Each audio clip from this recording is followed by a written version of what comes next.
सब लोग। तो आज है ट्यूसडे और आज है डेट 19 नवंबर और अभी जो है मेरी 75 डेज़ का आज 30 डे है, 30 नंबर का डे है। तो इस तरीके से देखते देखते 30 डे भी निकल चुके हैं और अभी जो है ओनली मेरे पास 45 डेज़ हैं। तो ये जो डेडलाइन है ये मुझे हर वक्त मुझे याद दिलाता है कि जल्दी से जल्दी अपना सिलेबस कंप्लीट करना है। तो उसके लिए जो है मुझे ज़्यादा से ज़्यादा टाइम डिवोट करना पड़ेगा, क्योंकि जैसे कि पहले आपने मेरे काफ़ी जो पुराने वीडियो देखे होंगे तो उसमें आपने देखा होगा कि मैं 8 से 9 आवर्स की स्टडी या 10 आवर्स की स्टडी भी कर लेती थी, लेकिन अभी ऐसा नहीं हो पा रहा। उसका रीज़न वही है कि अर्ली मॉर्निंग में नहीं उठ पा रही हूँ। तो अभी थोड़ा सा पुश करती हूँ खुद को कि नहीं उठना है, क्योंकि अर्ली मॉर्निंग एक बार उठ जाती है ना तो फिर उसके बाद जो है आपकी 1.5 घंटे से मतलब 1 घंटे से 1.5 घंटे की स्टडी हो जाती है। तो फिर कहीं ना कहीं दिन भर में हम थोड़ा बहुत भी बिजी होते हैं, तो सुबह ये रहता है कि थोड़ा बहुत हमने पढ़ लिया तो दिन भर एडजस्टमेंट कर लेते हैं हम। लेकिन अगर सुबह जल्दी उठ के नहीं पढ़ते हैं तो फिर वही है 6 से 7 आवर्स की स्टडी होती है, उससे ज़्यादा मैं कर ही नहीं पाती, क्योंकि घर के काम करने ही होते हैं हमें, वो हम छोड़ भी नहीं सकते। और आपने देखा ही होगा मैं कम ही घर के कामों में डिवोट करती हूँ। एक्चुअली मैं अकेली रहती हूँ तो इतना कोई प्रेशर मेरे ऊपर नहीं रहता कि मुझे ये करना ही करना है इस टाइम पे। मैं दिन भर में थोड़े जो भी ब्रेक टाइम मिलता है उसमें मैं करती हूँ। तो अभी जो है KVS की भी प्रिपरेशन स्टार्ट कर दी है, तो थोड़ा बहुत एडजस्टमेंट भी थोड़ा करना पड़ रहा है।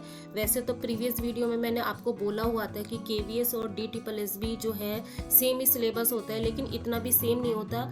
जैसे कि जनरल पार्ट में जो है उसमें जैसे हिंदी इंग्लिश जो आती है, जो लैंग्वेज है और GS के क्वेश्चन हैं या फिर मैथ के क्वेश्चन, ये रीजनिंग, ये तो सेम ही रहती है। लेकिन उसमें जो एक्स्ट्रा जो ऐड हो जाते हैं KVS में वो ये है पार्ट 1 में कि उसमें पेडालॉजी सेक्शन ऐड हो जाती है, तो वो हमें एक्स्ट्रा पढ़ना पड़ेगा। तो हाल ही में मैंने एक YouTube चैनल देखा हुआ है द टीचर्स नाम से, तो वो क्या है लाइव पढ़ा रहे हैं। तो अगर किसी को भी मतलब ये है कि उनको लगता है कि हमें पेडालॉजी सेक्शन अभी से पढ़ना चाहिए, क्या पढ़ना चाहिए, ये भी कई लोगों को डाउट रहता है। ये किसी के पास बुक भी नहीं होती है तो उनको ये डाउट रहता है कि हमें क्या पढ़ना चाहिए एग्जैक्टली।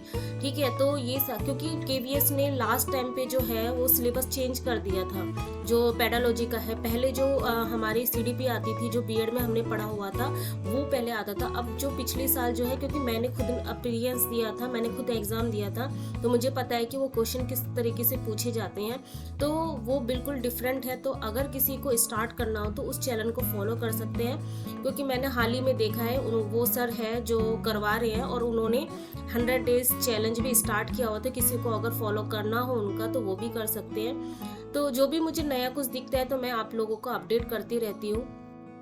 तो सुबह की स्टडी करने के बाद फिर मैंने अपनी मॉर्निंग पूजा की हुई थी। तो आजकल जो है मैं 9:30 तक अपना जो मॉर्निंग पूजा फिनिश करती हूँ। एक्चुअली थोड़ा सा ना ठंड सी मतलब बोल सकते हो, वैसे तो नॉर्थ की जैसे पड़ती नहीं है, लेकिन क्या है मेरी आदत है कि सर को गीला करने की, तो फिर क्या है ठंड बैठ जाती है। तो इसलिए मैं क्या करती हूँ कि बेटे को स्कूल छोड़ने के बाद आजकल फिर उसके बाद बात लेती हूँ, फिर पूजा करती हूँ। तो फिर वो आधा घंटा है वो थोड़ा एक्सटेंड हो गया। पहले मैं 9 बजे से पढ़ती थी, तो कोई नहीं, यही था थोड़ा सा बताना था आप लोगों को। तो इसलिए भी यही होता है कि सुबह मैं थोड़ा सा जितना होता है ना कि 1.5 घंटे तक पढ़ लूँ, क्योंकि मैं अब जो है स्टडी जो है 6:15 तक कर लेती हूँ, तो 1.5 घंटे मेरे बन जाते हैं स्टडी के। तो अभी जो मैं कर रही हूँ जो मेरा वोकैब सेक्शन है वो मैं कर रही हूँ। तो वोकैब सेक्शन में आजकल मैं यही कर रही हूँ, लिख के करती हूँ कि मुझे एग्जैक्टली पता चले कि मुझे क्या आता है नहीं आता है। और आपने देखा भी होगा कि जो क्वेश्चन भी आते हैं स्पेल टेस्ट से आता है कि कौन सा करेक्ट है कौन सा नहीं। तो आप लिख के भी करते तो कई बार क्वेश्चन वहाँ से भी बन जाते हैं। तो हर बार लिख के करोगे तो आपको क्या है कहीं ना कहीं वो स्पेलिंग वाला क्वेश्चन अगर आता है तो वो आपसे हो जाते हैं। तो DSSS और KVS की प्रिपरेशन एक साथ करना थोड़ा सा चैलेंजिंग तो है, लेकिन ये बोलेंगे कि दोनों का मेरे ख्याल से जो है 60% मतलब 70% हम बोल सकते हैं कि दोनों का सिलेबस मतलब एक दूसरे को सपोर्ट ही करते हैं। क्योंकि अगर मैं पेपर 1 में देखना चाहूँ तो जो पेडालॉजी सेक्शन है वो डिफरेंट है, अदरवाइज सब कुछ सेम ही है।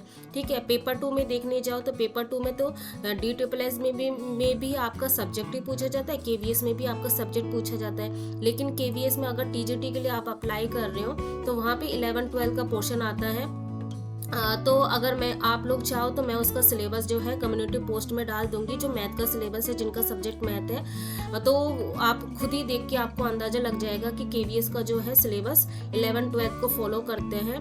तो जो है अगर आप DSSB की प्रिपरेशन पहले से ही कर रहे हो तो कहीं ना कहीं आपको वो सपोर्ट मिलेगा, क्योंकि ऑलरेडी आप क्या है एक अपर लेवल की प्रिपरेशन पहले से ही कर रहे हो, तो आपको कहीं ना कहीं वहाँ पे सपोर्ट मिलेगा। हाँ, ये है कि आपको 11-12 के जो क्वेश्चन है, जो MCQ आते हैं, PYQ आते हैं, उनकी प्रिपरेशन आपको करनी पड़ेगी, प्रैक्टिस करनी पड़ेगी बेसिकली।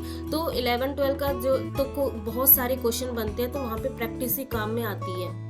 तो बेसिकली यही बात है कि अगर किसी का सिलेबस कंप्लीट हो चुका है तो उनको जो है फोकस करना चाहिए अपने प्रैक्टिस पे, और उनको क्या है ओवर कॉन्फिडेंस नहीं होना है कि नहीं मेरा सिलेबस कंप्लीट हो चुका है, अब तो जब एग्ज़ाम होगा तभी मैं अपना प्रिपरेशन स्टार्ट करूँगा।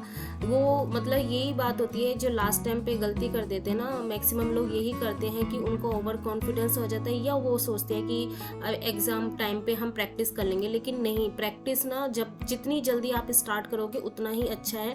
जिनका भी सिलेबस अगर 50% भी हो गया, उनको भी अपनी जो है प्रैक्टिस स्टार्ट कर देनी चाहिए, क्योंकि प्रैक्टिस से ही कहीं ना कहीं आपको अपनी जो वीकनेस है वो पता चलती है, और रियल में जो है कैसे एग्ज़ाम का पैटर्न आ रहा है। और आप देखोगे कि जो आज से 5-6 साल पहले जो एग्ज़ाम का पैटर्न आता था और अभी जो लेटेस्ट आ रहा है, जैसे मैंने खुद KVS का दिया था लास्ट ईयर, तो मुझे पता है कि किस तरीके से चेंजेस आने लगे हैं। वो बहुत सारे जो है क्वेश्चन मल्टीपल मतलब वे में पूछते हैं, जिससे वो चेक करना चाहते हैं कि आपकी नॉलेज कितनी है।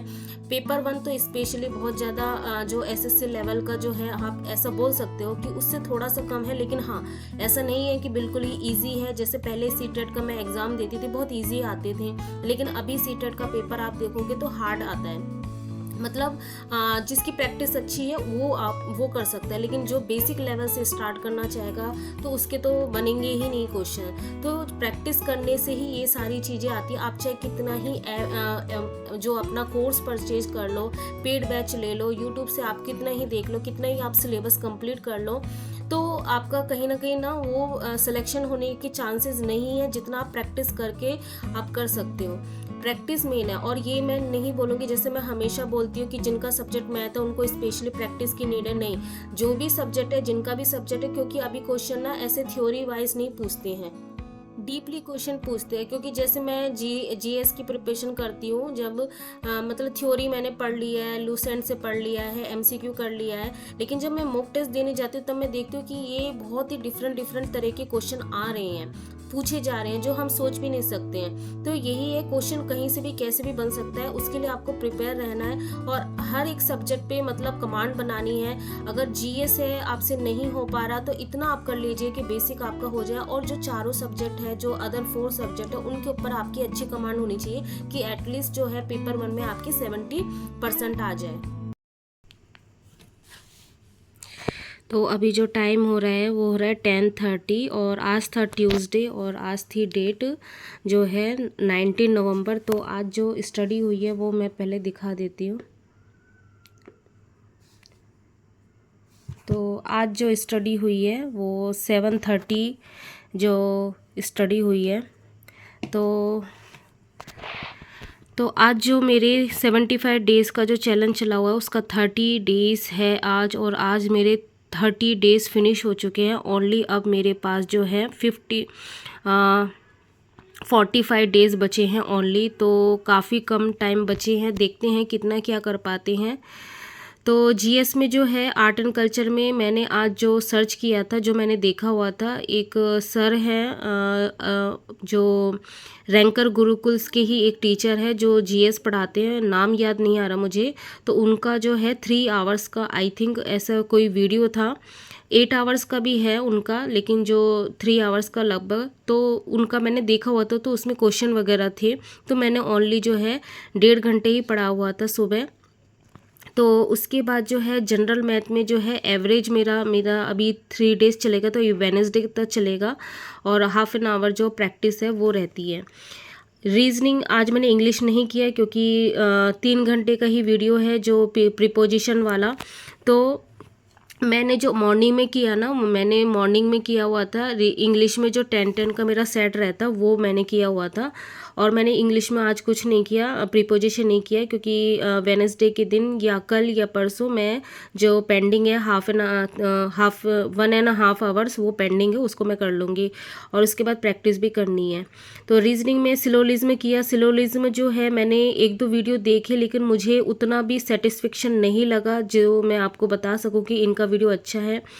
और पीयूष सर का जो वीडियो था, मुझे जो है वो 150 का जो रूल है, वो जो मेथड सब लोग बता रहे हैं, मुझे वो कुछ कॉन्सेप्ट ना समझ में नहीं है। मुझे वेन डायग्राम से ही अच्छा लगता है, मैं अभी उसी से प्रैक्टिस करती हूँ, देखती हूँ, उसी में ही किसी तरीके से स्पीड बढ़ा सकूँ। तो मेन ये है कि कल या तो मैं प्रैक्टिस करूँगी या इंग्लिश में प्रीपोजिशन ये करूँगी। तो आज जो है ओनली 1 आवर्स ही मैंने इसमें किया था। तो इस तरीके से जो है पेपर 1 में मेरे 4 आवर्स आप बोल सकते हो कि स्टडी हुई। फिर पेपर 2 में जो है कैलकुलस मेरा चला हुआ है, ये भी काफ़ी टाइम चलेगा क्योंकि इसमें बहुत सारे क्वेश्चन बनते हैं, क्योंकि एक तो 11-12 का कैलकुलस है, एक ग्रेजुएशन का कैलकुलस है। तो ग्रेजुएशन वाले कैलकुलस में थोड़ा सा जो है वो लेवल बढ़ जाता है, उसमें वैरायटी बढ़ जाती है। जैसे लिमिट होते हैं तो ग्रेजुएशन वाले में 2 वेरिएबल्स वाले जो है उनकी भी लिमिट्स आती हैं, ठीक है। तो इस तरीके से बहुत सारे क्वेश्चन बनते, तो उनकी प्रैक्टिस करनी पड़ती है, ठीक है। तो फिर उसके बाद जो है प्रैक्टिस वाले सेक्शन में जो आज मैंने डिफरेंशियल इक्वेशन 1 घंटा अच्छे से किया, क्योंकि PYQ मैंने किया हुआ था यूथ पब्लिकेशन से। बहुत सारे क्वेश्चन थे, क्योंकि मुझे ये देखना था कि किस तरीके से कितने हार्ड लेवल तक क्वेश्चन आ सकते हैं। और एक्चुअली क्या है, PDE और ODE ये दोनों ऐसे टॉपिक ऐसे हैं कि ये फॉर्मूले बेस्ड तो है, लेकिन इनका जो है ये टाइम टेकिंग बहुत ज़्यादा होते हैं। तो मुझे ये था कि जो इजी वाले जो है, जो कितने मतलब हार्ड लेवल के कितने आ रहे हैं, तो वो सब मुझे देखना था। तो और मैं भूल भी जाती, इसलिए मैंने प्रैक्टिस किया था। तो आज वैसे भी मुझे ज़्यादा कुछ करने का मन नहीं था, तो मैंने ODE ही करा था, क्योंकि PDE मैंने कल किया था अच्छे से। तो इस तरीके से जो है आप बोल सकते हैं 7.5 आवर्स जो है 7.5 घंटे की स्टडी हो चुकी है। तो फिर मिलते हैं नेक्स्ट ब्लॉग में, तब तक के लिए बाय, गुड नाइट।